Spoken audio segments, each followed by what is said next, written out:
chemistry ni na Robin Padilla at Regine Velasquez sa pagbabalik tambalan nila sa Totoy Bato.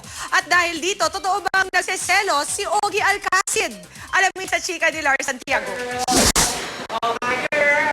Nakasuot babae, pero lalaki ang role ni Ogie Alcacid sa pelikula nilang Oh My Girl ni Judian Santos. Sa istorya, kailangang magpanggap na babaeng mabait ni Ogie para maplapit siya kay Juday na isang superstar. Pretending to be a girl because of love. Di ba ganyan ang love? Gagawin mo lahat kahit i-shame mo na ang sarili mo. Sa tunay na buhay, ang matinding pag-ibig naman ni Ogie kay Regine Velasquez ang dahilan kung bakit nababalitang nagseselos daw ang singer-songwriter kay Robin Padilla, katambal ni Regine sa Totoy Bato. Hindi totoo yun. In fact, I always say I'm a big fan of their tandem.